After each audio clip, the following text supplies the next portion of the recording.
Robots Radio presents... Hey everybody, welcome into the podcast. We are back with another special bonus episode. Today we're returning to our Top 5s series. It is almost the end of 2019. Brad, were you aware of that?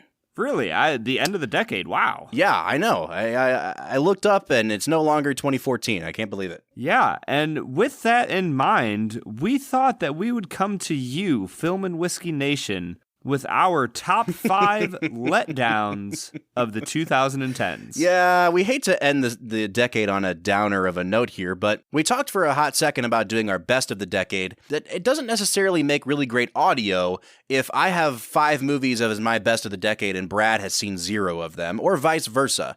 But everyone has seen movies within this decade that they can point to and say, that movie let me down. So we're really excited to bring you our top 5 letdowns. Now, Brad and I talked for a little bit about what it means for a movie to be a letdown. It doesn't necessarily mean that the movie was awful. We're not doing worst movies of the 2010s. It could still be a movie that was like a 6.5 or a 7 out of 10 in your book. But when you went into the movie with so much hype, expecting a 10 out of 10, and you walk out with a 7 out of 10 movie, that's a letdown. So we're going to talk about some movie-going experiences that we had in the 2010s that just let us down. Yeah, these movies really fall into one of 2 categories for me. Either A, it had been hyped by friends of mine or by the media or kind of by outside sources, and I hadn't initially expected to enjoy the movie, but it had been hyped so much that I was let down when I saw the product. Or I personally had known about the movie or the history of the movie or whatever, and I personally had gotten myself hyped up for the movie and was let down with the final product. So we're also really excited in the course of this episode to be reading some submissions that people wrote into us on Twitter and on our Discord channel. Now, we haven't really plugged the Discord channel a lot on this podcast. We'll be sure to include a link that invites you to join our Discord channel in the show notes. So if you go to the website, look at the show notes for the podcast, we'll have a link to the Discord channel. But we're excited to highlight some of our listeners' biggest letdowns of the decade as well. And while we do it, Brad, what kind of whiskey are we going to be sipping on today? Bob, we're going to be sipping on some good old Doc Swinson's. Doc Swinson's whiskey. Doc Swinson's has a really cool story. We will get to talking about that as the episode progresses, but I want to get into our lists of the biggest letdowns of the 2010s. Brad, I had a ton on my list. I actually ended up having some honorable mentions. Was this list easy for you to make as well? Honestly, it wasn't. It took me a little while to think back through the movies I've seen in this decade. You know, unfortunately, when you chose me as a podcast host, Bob, I don't know if you realize that I actually don't go out to the movie theaters very often. So, Gasp. I don't know if you knew, but I don't see a lot of movies. Right. So, long story short, I don't really remember tons and tons of movies that I've seen this decade that were huge letdowns.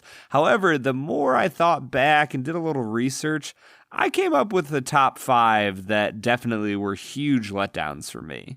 Well, why don't we get into it? Brad, hit me with your number 5 biggest letdown of the 2010s.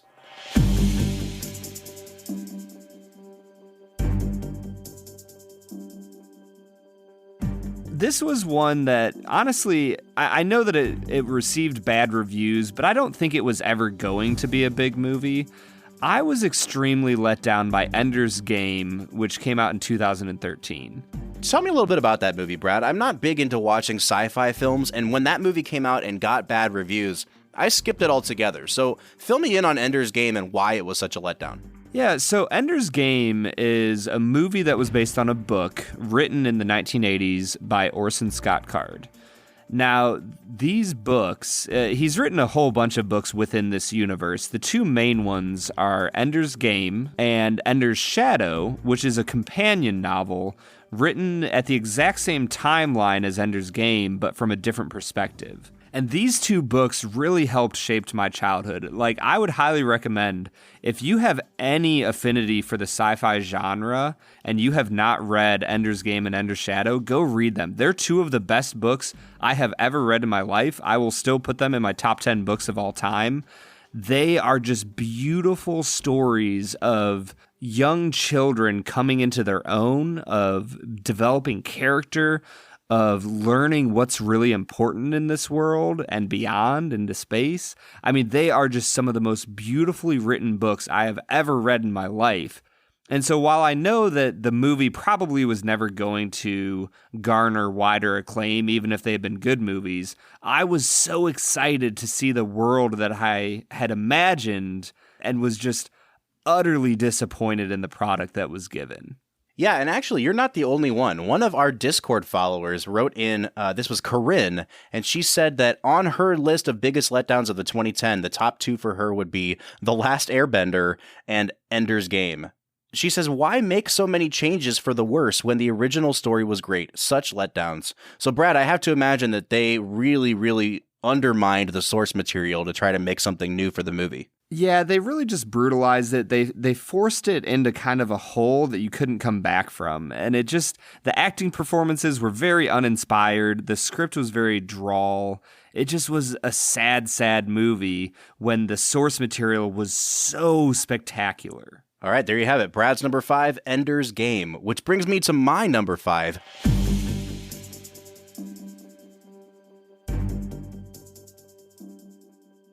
A movie that is held in super high regard. It's being listed on many, many best of the decade lists. It's in the IMDb top 250. I'm talking about Martin Scorsese's 2013 effort, The Wolf of Wall Street.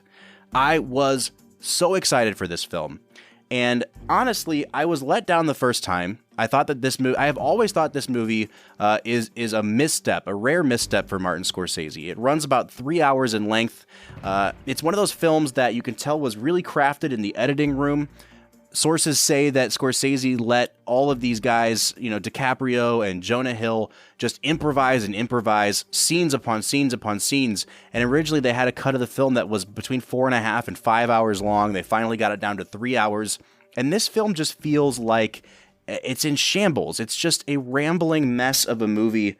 When it was released, tons of critics thought that it was glorifying the lifestyle that it portrayed.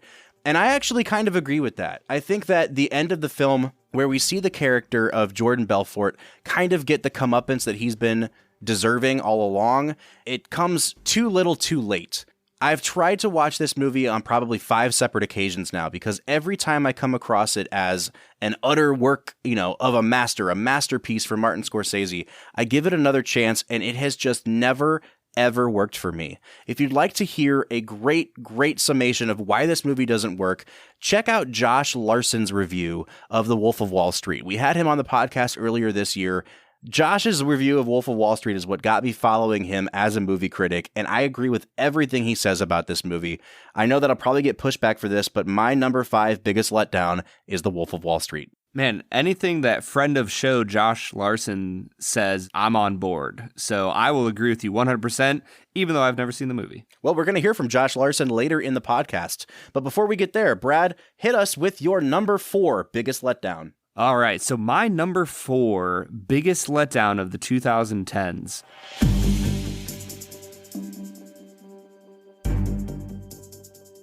was a film that took the world by storm. Specifically, by an ice storm. Bob, I am talking about 2013's Frozen. Ugh. Robert. Oh, Brad, I'm with you. I hate this movie. I hate this movie so much. Please go in on Frozen. Oh my gosh, where to start? So here's the thing, though. We're not just talking about worst movies, like we said. We're talking about biggest letdowns. This movie had been hyped for me so much. I'm not going to lie, I did not see it until probably like 2015. But all I ever heard was, Frozen, it's beautiful. It's a twist on the normal princess story. It's heroic. It's awesome. The music is great. And so I was like, wow, this must be a really great movie. Disney does great princess movies. I'm excited to see this. I had just seen Tangled a few years before. I think that Tangled is one of the best modern Disney princess films. It's spectacular. So I was really pumped about this. And then I sat down and was subjected to a buffoonish snowman who is trying to be funny. I'm subjected to these songs that were so obviously created to be pop sensations. I just can't get over how bad the script was. I can't get over I'm sorry. There's just so much about this movie that I hated that I don't know if I can go on. It really, really was one of the biggest letdowns for me. This truly was a massive letdown because the movie comes out and out of nowhere, it just starts getting huge critical acclaim. And like you said, Brad, a lot of the acclaim for this movie came from the fact that it sort of undermined or subverted what a typical Disney princess movie was about. And I respect that. And I actually really like that it went in that direction. The problem is that I didn't think that any one component of this movie was inherently better than most Disney movies. The songs are very good. The songs are super catchy. But like you said, I think the songs in Tangled are equally as good. And I would put the love ballad in that film, I See the Light, up against any song in Frozen. One of the big problems I had with Frozen is that if you've ever, I used to babysit, and if you've ever watched the Disney Channel, what they do in between TV shows on the Disney Channel is they take small little, like, made for Disney Channel music videos and they play them in between shows. And as I watched each musical number in Frozen unfold, I realized that they made these songs into small music videos. The songs did not serve the plot in any particular way. The way they shot each of these scenes didn't serve the plot in any way. They literally made these songs to be YouTube clips. And I had never been so keenly aware of how Disney was manipulating us for every dollar it could get out of us than I was watching this film. This movie is just a cash grab disguised as a movie. I hate it with every fiber of my being, and I am so glad you chose it as your number 4 biggest letdown, Brad. If Frozen 1 was a cash grab, what does that make Frozen 2, Bob? I don't know, because I have not and will not see it. I will not be let down. Well, Brad, my number 4 biggest letdown also came in the early 2010s. It came hot on the heels of one of the best movie trailers I have ever seen. It comes as an extension of one of the most iconic horror franchises of all time. I am talking about Ridley Scott's mythology-building movie, Prometheus. Ridley Scott takes back the director's reins and he says that he's going to expand the mythology of the alien universe. We're finally going to find out what was up with that big space jockey that was in the spaceship that they found in the movie Alien. And Ridley Scott decides to take us back to the foundations of the Earth and how humanity got here. He tells us this story about how the universe is controlled by these giant, sort of godlike aliens, how they all end up dying because the aliens burst out of their chests. It is a mess of a movie. It goes all over the place. It doesn't do anything an alien movie is supposed to do. And the biggest cardinal sin this movie commits is that it is in no way thrilling. There's one really suspenseful scene where the main character has to cut a sort of embryonic version of an alien out of herself. But other than that, this movie was a slog. It provided unnecessary backstory that none of us needed from the alien universe. And after watching the trailer and getting so hyped for this new Ridley Scott alien film, I have rarely had a letdown as big as Prometheus. Bob, I agree with everything you said about the movie, but I want to tell you a short story about my attempt to go see Prometheus in the theaters. So my best friend Mike and I decided, wow, Prometheus looks really cool. Neither he or I had ever watched any of the Alien films. We're not into the series. We just thought that the trailer looked really cool. So we decided, let's go see Prometheus. So we go on a Friday night, opening night, and it's sold out. It's a massive theater. It's sold out. We're like, whatever. We went home and played video games. So the next Friday night comes, and we're like, all right, it's a week after it came out. Let's go see it. So we go to see it again. It's sold out again. The next weekend, it's completely sold out. And we're like, well, let's just go see something. And so we went and saw That's My Boy with Adam Sandler and Andy Samberg, which might have been one of the worst movies. Did that make your letdowns list? It should have. I didn't have any expectations for that movie, and it still let me down. It was such a bad movie. And then the third week, we finally get in and see the crap that Ridley Scott gave us. I mean, Prometheus literally led me to watching 2 terrible movies, not just one. Yeah, dude. That's the mark of a truly bad film. Right? Well, Brad, what do you say we hit pause here and we try these 2 expressions of Doc Swinson's whiskey? Let's get to it.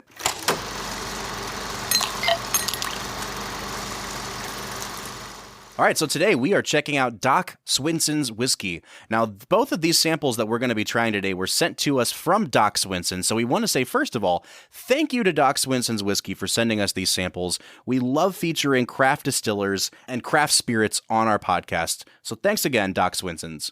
If you go to Doc Swinson's website, the way they describe their story is that they are a small band of whiskey lovers, and what they do is they travel around to distilleries and they buy up very, very small batches, just sometimes even single barrels of really unique expressions of whiskeys. And sometimes they'll blend them together and sometimes they'll bottle them as is. But they're essentially like a bourbon community or a bourbon society that buys product. They source all of their product. They sell it as a Doc Swinson's expression. And so when you buy a Doc Swinson's whiskey, the label that says Doc Swinson's is almost like their stamp of approval that they have went out, found a really cool whiskey, bought it for themselves, and are now giving it to the general public to try. And so what that means is that a lot of their whiskeys are in really, really limited small runs and that they are kind of experimental. And so the 2 we're trying today have some really interesting stuff going on with them. The first of which we're going to try is the Doc Swinson's Straight Rye, which is finished in rum casks. I'm really excited to try this because I want to see the balance of how the sort of rye spice, that deep rye bread smell will mingle with that sugarcane smell that you get from rum. Brad, what are you picking up on the nose of this Doc Swinson's rye? Wow, yeah, that is an interesting nose. I am not sure what to do with it yet. Like you said, there's almost like kind of a sugary, sugarcane rum type of hint on it. But honestly, I'm not getting much outside of that. I'm curious to hear what you have to say, Bob. Yeah, I think this is an interesting pairing of spirits. Like, I think that a bourbon would be a way more natural thing to age in rum casks than a rye.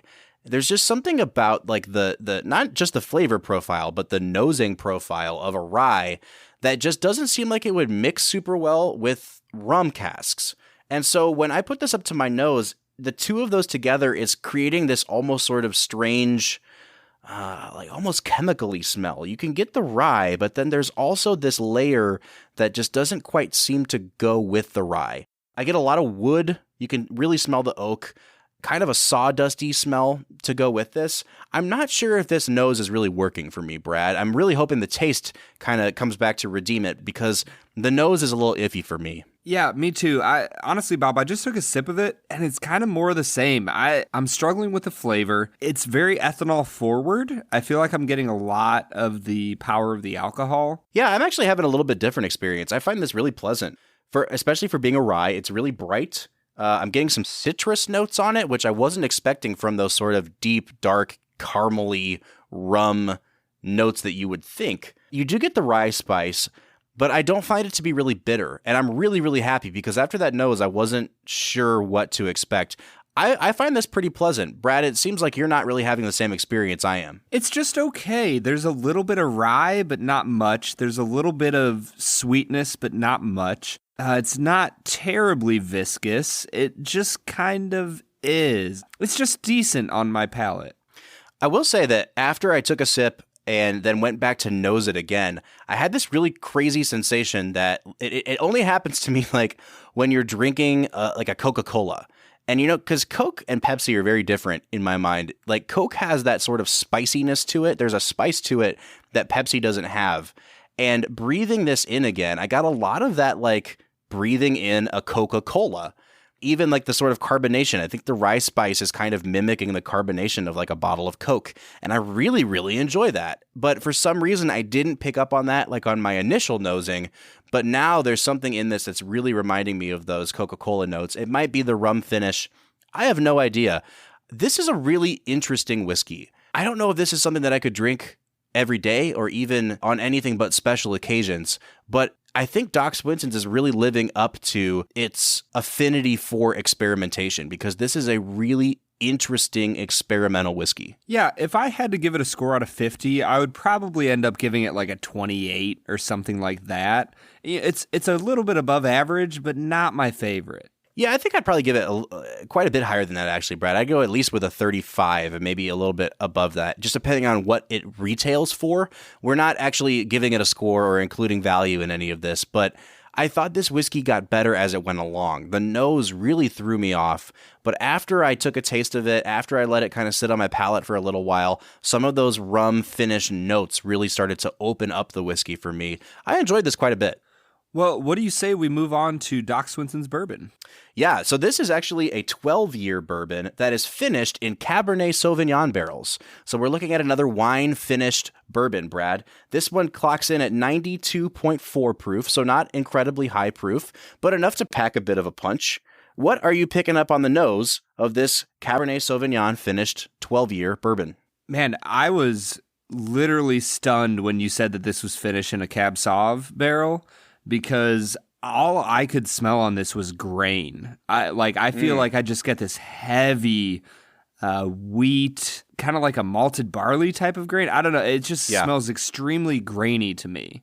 Yeah, the first thing that I wrote down was that this has a funk to it. The aging has done something to the bourbon in particular, that it's just got a funk to it. I wrote down wood, dusty.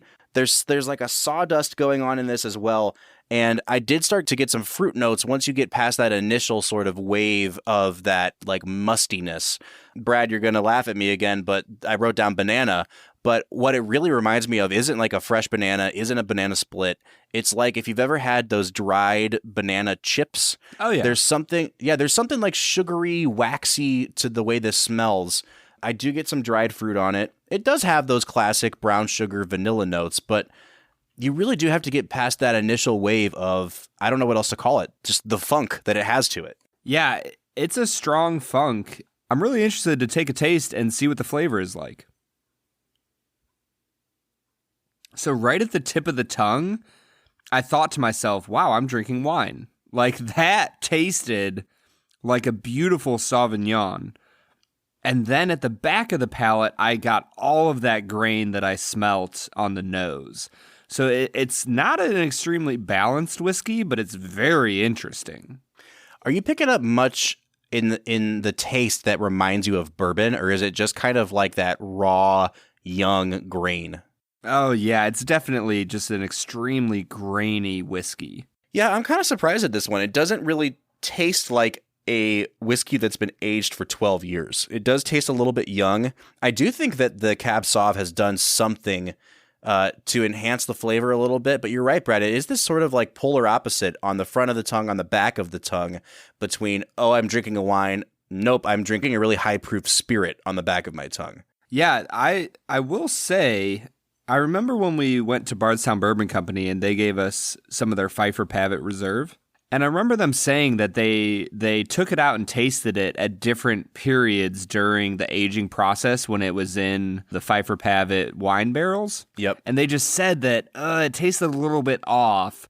And there was a very specific amount of time that they were like, no, that's it. That's perfect.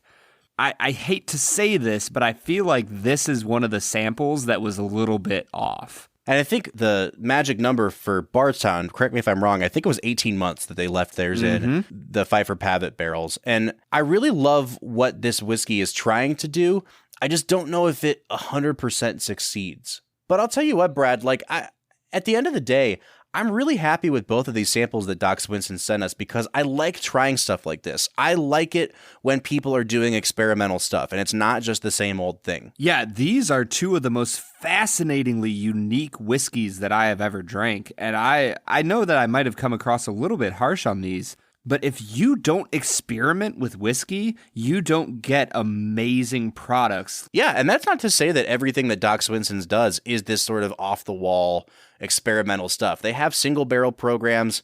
From what I've heard, their single barrel rye is fantastic. So if you can find Doc Swinson's on the shelf, they have a really great reputation in the whiskey community, especially in, the United States in their bourbon community. So first of all, we want to say thank you one more time to Doc Swinson's for sending us these samples. We would be happy to try anything you'd like to send us in the future, especially if it's something as unique and fascinating as the two samples we have in front of us today. Yeah, these are phenomenally interesting whiskeys. Keep sending them our way. I want to try everything you put out. You have intrigued me, Dr. Swinson. Well, let's get back into talking about some movies that did not intrigue us as we look at each of our top 3 biggest letdowns of the 2010s.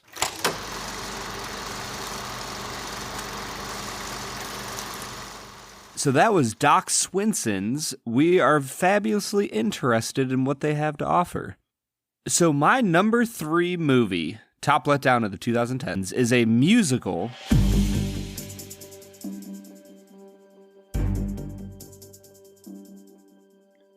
that came out in 2017. It is The Greatest Showman, starring Hugh Jackman.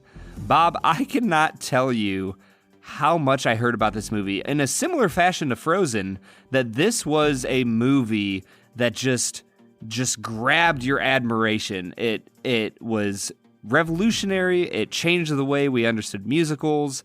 Blah, blah, blah, blah, blah. Bob, this movie was hideously bad. This movie sucks, Brad. Here's the thing about Frozen. Frozen, at the end of the day, is still a fairly good movie. I don't like it because I hate the overhype of it.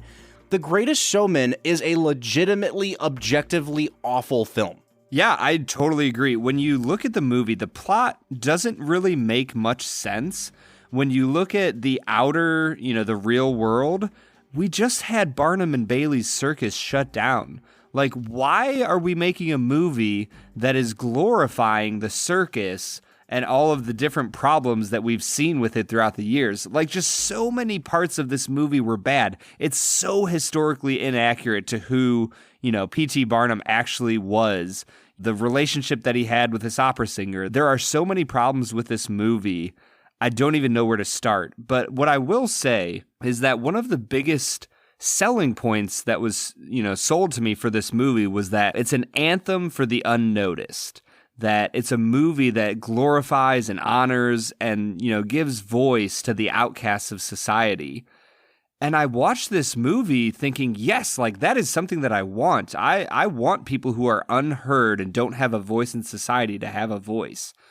But what I consistently saw in this movie was that the freaks and the weirdos of the world were shuttled together in a circus and given no voice, that they were treated poorly, that P.T. Barnum continuously put his own goals and his own dreams in front of what they hoped for their own lives. He used them to make money.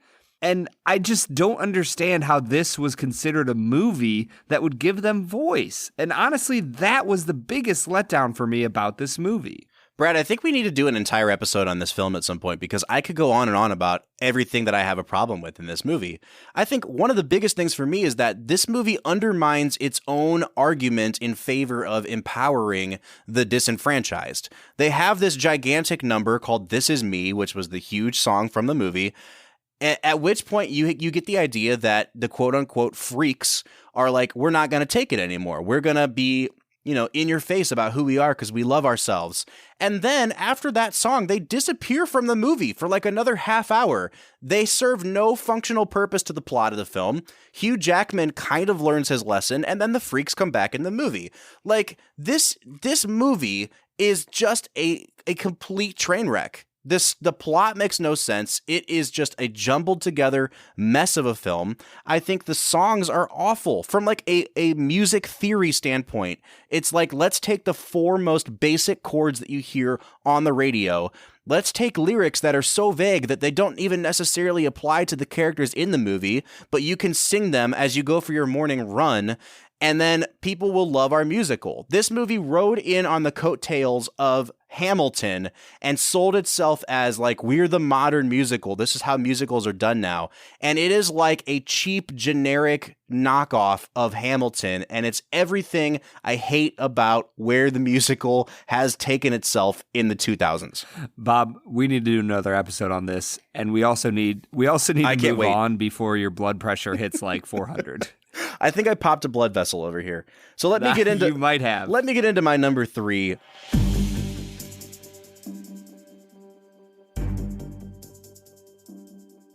I kind of fudged it a little bit on this one, Brad, because I did more of a category than one particular movie. And my number 3 biggest letdown is Quentin Tarantino's last two movies.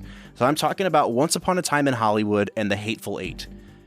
After 2012, Quentin Tarantino makes Django Unchained, which I think may be, in my opinion, the best film he's ever made, including Pulp Fiction. He comes out with The Hateful Eight, which was plagued by behind-the-scenes drama, and that movie, I don't think anyone would argue, is near the top of his canon. And then this year he comes out with Once Upon a Time in Hollywood. It markets itself as having the biggest star pairing since Robert Redford and Paul Newman. You've got Leo DiCaprio, you've got Brad Pitt, and I go see this movie that is almost 3 hours long, and I'd heard all about how Tarantino had structured this movie differently. This is a hangout movie. This is not a Tarantino movie. And it seemed like Tarantino was trying to make a movie like someone else and not like Quentin Tarantino. And the ending of the film, and I'm not going to spoil it because, Brad, I know you haven't seen it yet, but the ending of the film is like pure Tarantino if someone was trying to write like Tarantino. So it comes across like Tarantino is just not comfortable in his own skin in this movie.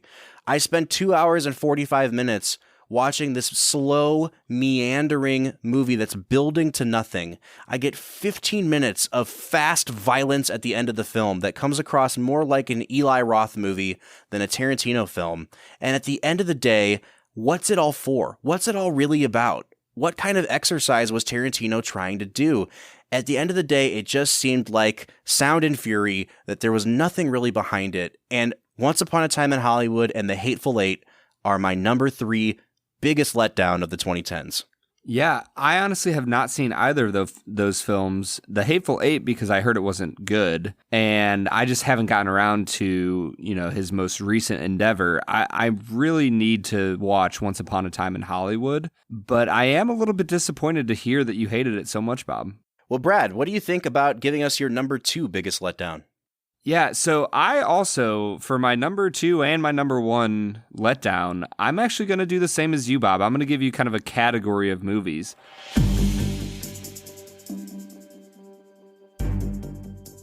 And for my number 2 biggest letdown of the 2010s, I'm going to give you every single Star Wars movie created by Disney. Every one of them. Every single one. So we're talking like the Skywalker trilogy and the sort of knockoff, like the one-offs like Rogue One and Solo. Yes, and I will say fully, openly, I have not seen Solo because of the terrible things. It's the worst one of all of them, Brad. It's like, again, objectively bad film. Yeah, and that's honestly, that's my biggest struggle, is that I do not think that any of the movies that have been made by Disney are objectively good films. And we already had a fight about the original Star Wars in 1977. So I will fully out myself. I'm a huge Star Wars fan, guys. Like, Film and Whiskey Nation, know this. Brad G loves Star Wars. Like, it is one of my favorite universes in the world. It's fun. It's interesting. There's so many cool storylines that you can do with it. And Disney took it.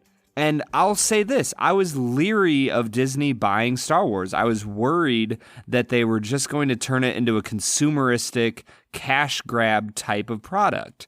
And there's a part of me that says, yeah, they bought the franchise for $1 billion. Obviously, they want to make money off of it. And I don't blame them for that. George Lucas wanted to make money off of his Star Wars too. That's okay. But my struggle is that they're just not making good movies. They're not making good choices with the franchise, and they've acknowledged that.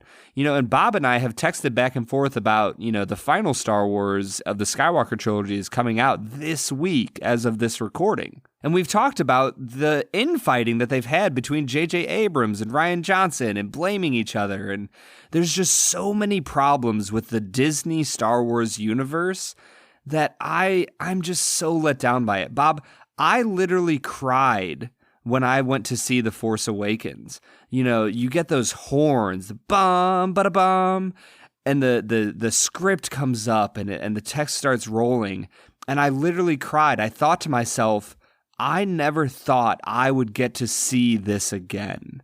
And Disney brought this to me, and I was so excited to have that experience again. And I've been let down at every single turn since.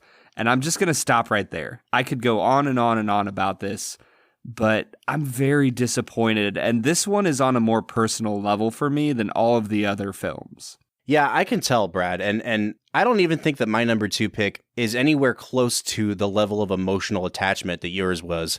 But in terms of franchise and franchise power and franchise expectations, I think it's right in line.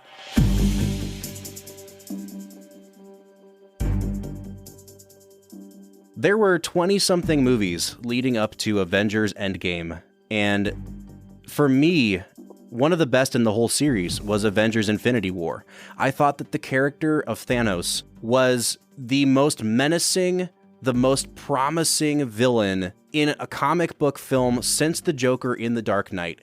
The way that film ended was such a gut punch, and to this day, I think Infinity War is nearly perfect in the way that it left us on a cliffhanger like a good penultimate chapter should do, and then we get Endgame.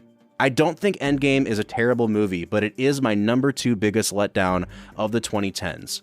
As I started watching Endgame, I had this weird, uneasy feeling that parts of it felt rushed, that they were trying to get a movie out to meet a deadline.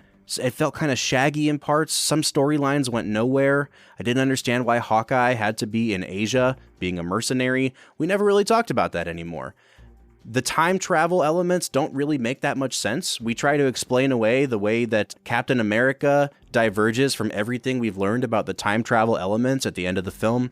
One of the biggest challenges for me was realizing that this movie was not quite like Age of Ultron, which was also a letdown. Age of Ultron was a movie that didn't have a very good story or well thought out plot, and it suffered because of it. This movie was not quite like that.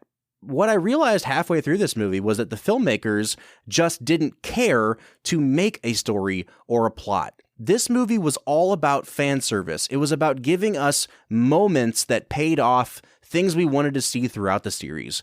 We wanted to see Agent Carter and Captain America get together, so they gave us that. We wanted to see Captain America make clever little quips about past Captain America, so they gave us that. You know, we knew Tony Stark had to die at some point, so they give us that. But none of these beats hit me in an emotional way. And I looked around me in the theater and I see people weeping. And I don't know if I just missed something, but this movie never quite did it for me. I saw it 2 times in the theater. I would give it about a 6 out of 10, but it just seemed like an undercooked, underdeveloped idea of a movie that relied too much on visual payoffs and fan service at the expense of actually telling a good story. Avengers Endgame is my number 2 biggest letdown of the 2010s. Yeah, Bob, I'm not totally there with you, but honestly, I'm not a huge Marvel Cinematic Universe guy. So for me, I kind of watched it and I was like, yeah, that was decent. I'd probably give it like a 7 out of 10. But it wasn't a letdown for me in the same way, partially because I just wasn't looking forward to it that much. Yeah, that makes sense. I do think for a lot of people, though, we go in expecting a 10 out of 10 from that movie, and even a 7 out of 10, in my mind, means it is kind of a letdown. Yeah, you're definitely right on that. Well, that brings us to our number 1, and Brad and I have the same number 1 pick, and unsurprisingly, most of the people that wrote into our podcast also have the same number 1 pick. Brad, why don't you reveal to our listeners what the number 1 biggest letdown of the 2010s was?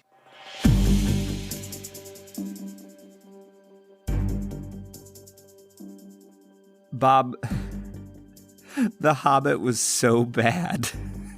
Peter Jackson's The Hobbit trilogy is the biggest letdown bad in the history of mankind. I mean, just Peter Jackson set himself up for failure by making one of the greatest trilogies of all time with the original Lord of the Rings. That the Hobbit trilogy, shouldn't have been a trilogy. At most, it should have been 2 movies.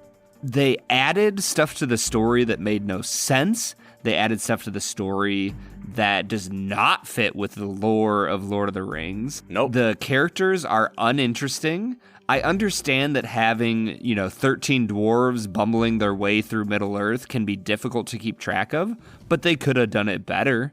I mean, the CGI animation was terrible. It was uninteresting. It was unrealistic. One of the most beautiful things about the original Lord of the Rings franchise was the costuming and how real it felt.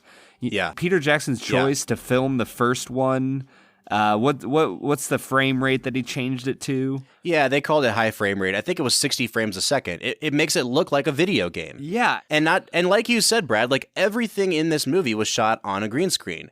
And a significant portion of Lord of the Rings was as well, but this movie looked more like the Star Wars prequels than it looked like Lord of the Rings. There was just this lived-in feel to Lord of the Rings, and some of it was the miniature work and the great sets that were built, and this movie never had that authentic feel to it, partly because of the way it was shot. Yeah, and then on top of that, you just get the feel that every single one of these movies was a cash grab. Yep. You watch the special features about these movies, and you find out that, Peter Jackson was pulled onto the set at the last minute to direct the films, and he had no idea what was going on. I mean, there was portions of filming where he told Andy Serkis to just go off and film a battle scene. And when Andy asked him, well, what for? Like, what's the plot? What's going on? He said, I don't know. We'll use it somewhere. And I do feel bad for Peter Jackson. He got pulled onto this at the last minute. I don't think all of it is his fault. And I'm still extremely appreciative for what he gave us in The Lord of the Rings. I just wish that they had put the money to the side and said, hey, let's make an actually good movie or two movies that stay true to the books in the way that the original trilogy did. And I think they could have come up with a phenomenal product. Well, here's the thing. I think that The Desolation of Smaug is a legitimately good movie. I enjoyed myself watching that movie. And that made the final chapter, The Battle of the Five Armies, all the more of a letdown for me, because the first movie was not great. The second movie I thought was incredible. And then the third movie was the worst of the three. It had absolutely no reason to exist. And this is something that our listeners got into when they wrote to us. Here's a note from Sylvan Mist, who, when we asked what the biggest letdown was, said The Hobbit trilogy. They tried to turn a cute adventure bedtime story feeling awesome novel into a trilogy as epic and grand as Lord of the Rings. They were related stories, but they did not have the same timbre or flavor. It was like trying to turn chicken tenders and mac and cheese into a 4-course steak dinner. They added in so many unnecessary subplots just to lengthen it into a 3-movie series. And Brad, our friend Josh Larson at Larson on Film, wrote into us on Twitter when we asked him what his biggest letdown was, and he said the Hobbit films, and that's even though I like 2 of the 3. Huh. Man, yeah, that's amazing. I will say, if you want a detailed analysis on why The Hobbit sucks, there is an amazing series. It's a 5-part YouTube series done by Just Right, WRITE, Just Right. Which is a great channel, by the way. Yeah, phenomenal channel. If you want to learn more about movies, go watch some of his videos. But he did an amazing series. It's a 5-part series called Why the Hobbit Sucks. Part 1, 2, 3, 4, and 5. Go watch that if you want a truly in-depth analysis on why those movies were terrible. But needless to say, the Hobbit trilogy was hands down, even as much as I've been disappointed by Star Wars, those are better movies by far than The Hobbit. And I really, really don't like The Force Awakens or The Last Jedi. Well, there you have it. Our top 5s on biggest letdowns of the 2010s. As this decade comes to an end, we would love to hear what your biggest letdown of the 2010s was. You can find us on social media on Facebook, Twitter, or Instagram at Film Whiskey. Or you can give us a call. Let your voice be heard, Film and Whiskey Nation. Call us at 216-800-5923. Once again, that is 216-800-5923. And guys, if you're looking to make a New Year's resolution, how about you make this one? Share the Film and Whiskey podcast with one person each month in 2020. For the Film and Whiskey podcast, I'm Bob Book. I'm Brad G. We'll see you next time.